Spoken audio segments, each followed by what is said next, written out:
असेच नवनवीन व्हिडिओ पाहण्यासाठी आमच्या चॅनलला लाईक, शेअर, सबस्क्राईब करा. रामकृष्ण हरी.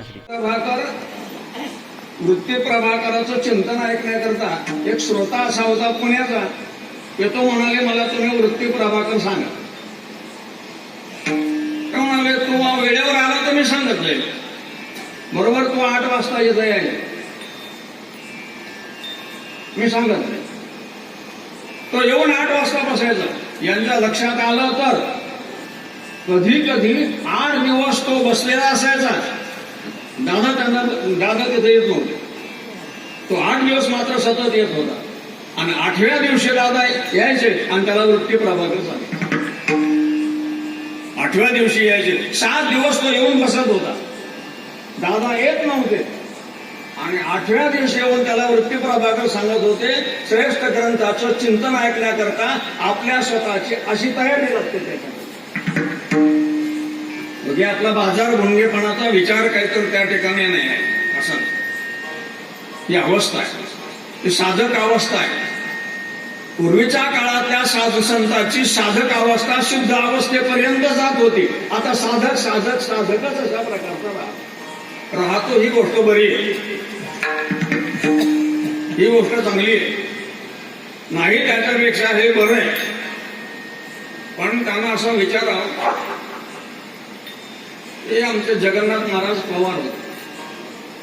ते आळंदीला 5वा रोज पास होऊन आले आणि त्यावेळेस दांडेकर मामा होते. एक असं आपलं हेडम गरिबीतली परिस्थिती असं हे करू त्याने तिथे प्रवेश मिळवला.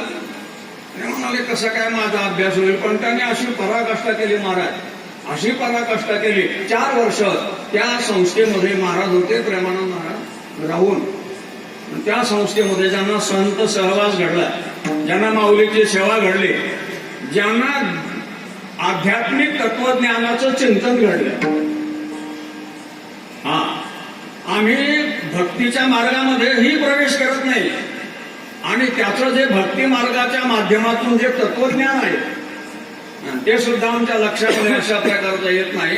जीवनाचं साफल्य ज्या तत्वज्ञानामध्ये अशा प्रकारचं मी देह आहे एवढीच आमची समजूत झालेली आहे आणि त्या स्थितीवरच आम्ही काय करत आहात आहे. काही हरकत नाही. मी देह आहे, त्या देहानं तुझा दास आहे आणि मी जीव आहे, जीवानं तुझा अंश आहे आणि मी आत्मा आहे तर त्या रूपाने काय तर मी तूच आहे.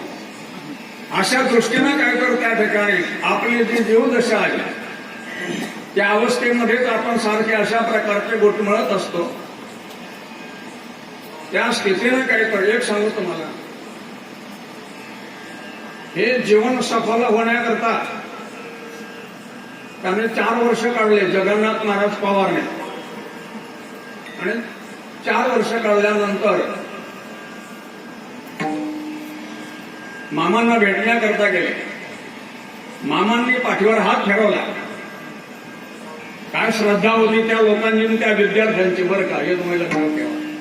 ज्या विद्यार्थ्यांची अशा प्रकारची श्रद्धा आहे तेच अशा नाविन्यतेला प्राप्त होतात. तुम्ही सगळे टाळकरी आहात.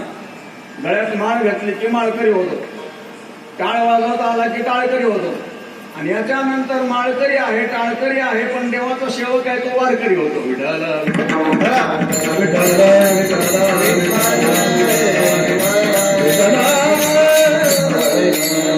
मामाने त्यांच्या पाठीवर हात फिरवला. म्हणाले, काय आता म्हणाले, तू काय करतोस. माझी इच्छा अशा प्रकारची आहे, या आजानुषाखाली तू 108 पारायण करावे. एक शब्द काय तर त्या ठिकाणी मामांचा ऐकल्यानंतर जगन्नाथ पवारांनी 108 पारायण केले. एवढा एक 5वा वर्ग पास झालेला मुलगा विद्यावाचस्पतीने अशा प्रकारची पदवी प्राप्त करून या महाराष्ट्रामध्ये थोर झाला. हे श्री गुरु कृपेचं फल.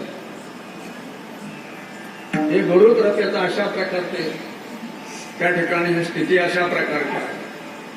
अहो, तोटकाचार्य नावाचा भांडे घासणाऱ्या माणसाच्या डोक्यावर शंकराचार्याने हात ठेवला की आज तोटकाचार्य प्रवचन करील. सगळे ते त्या ठिकाणी गादीवर बसल्यानं बोलायला सुरुवात केली. सगळे जे होते त्या आश्रमातले विद्यार्थी थक्क झाले की काय आहे प्राप्ती, श्री गुरु कृपेचं फल. आमच्यावर शास्त्र कृपा झाली पाहिजे, आमच्यावर ईश्वर कृपा झाली पाहिजे, आमच्यावर श्रीगुरु कृपा झाली पाहिजे आणि आमच्यावर अंतःकरण कृपा झाली पाहिजे. तुमच्या मनाला वाटलं पाहिजे की आपण कीर्तनाला जाऊ म्हणून. ही अंतःकरण कृपा आहे. इथं आल्यानंतर त्या ठिकाणी आम्ही घर सोडून येत नाही.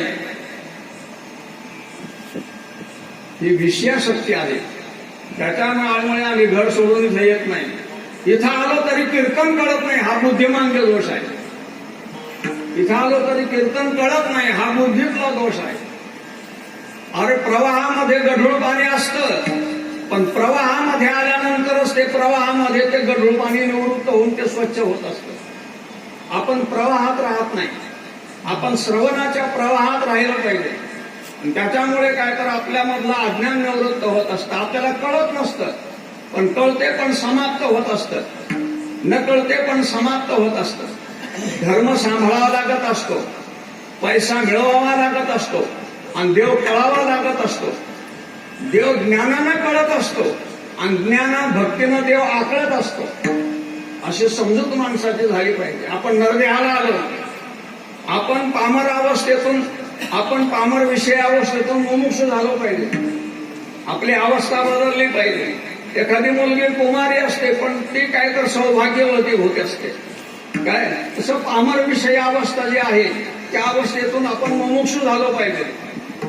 तुकाराम महाराज श्रीमंत करता आले नाहीत, तुकाराम महाराज एखाद्या राजा करता आले नाहीत, तुकाराम महाराज विचार करा पामरा करता आले नाहीत, तुकाराम महाराज विषयी करता आले नाहीत. तुकाराम महाराज मुमुक्षूसाठी आले. ज्यांना ते देव कैने उद्धार पावे, काही कृपा करेल नारायण. ऐसे तुम्ही सांगा संत जन, करा समाधान चेतन. हे श्रद्धेचं फार मोठं विशेषत्व आहे. आपण भक्तीच्या मार्गाला लागलो तर आपल्यामध्ये जिवंत श्रद्धा पाहिजे. मी कीर्तनाला गेलो पाहिजे, कीर्तन हे माझ्या उद्धाराचं आहे, मला बोलवा तुम्ही जाईल. नाही, तुका म्हणे जवळीनं पाचारिता जावे. प्रेमानंद महाराजांचं सगळं झालेलं आहे, त्यांनी याची काही गरज नाही. आमच्या सारख्याचं कीर्तनाला तरी कशाला यावा. काय विचार कसा सामान्य माणसं आम्ही काय कुठं राहिलेलो नाही, काय नाही. आपलं इकडंच राहून काय तर आपल्या अशा बुड्या मारायच्या वर यायचं अशा प्रकारचं आमचं कीर्तन. त्याच्यात काय विशेष अशा प्रकारचं, पण हे विशेष आहे. मला तुम्ही भक्तीला लागले तर भक्तीमध्ये श्रद्धा पाहिजे, जोडस पण अशा प्रकार, भक्तीमध्ये प्रेम पाहिजे. आता अभंगच अशा प्रकारचा तो आहे. या भक्तीमुळे, या प्रेमलक्षणा भक्तीमुळे या साधकाला, तुम्हाला आणि आम्हाला, सामान्य जीवाला, या संसारिक जीवाला काय प्राप्ती आहे त्याचं फल या अभंगामध्ये अशा प्रकारचं वर्णन केलेलं आहे. भक्तीचं स्वरूप वर्णन केलेलं आहे, भक्तीचं लक्षण सांगितलेलं आहे आणि भक्तीचं फल प्रतिपादन या ठिकाणी अशा प्रकारचं केलेलं आहे. विशेष रूपाने आपण भक्ती म्हणजे काय आहे? भक्ती म्हणजे भाजने म्हणजे कच्च्याला परिपक्व करणे. आपली जी अशा प्रकारची अवस्था आहे या स्थितीला तत्वज्ञानाच्या प्राप्तीकरता साधू संतांनी असा फार मोठा विचार केला या महापुरुषाने आणि भक्तीचं माध्यम तुमच्या आमच्या करता निर्माण केलं. त्यांना काही गरज अशा प्रकारची नव्हती, पण या थोर पुरुषाने, ज्ञानेश्वर महाराजाने, या थोर असणाऱ्या पुरुषाने तुमच्या आमच्या करता माझे म्हणीची आवडी आणि पंढरपुराने येणं. माझं बरोबर आहे का? स्वरात बोलतो मी.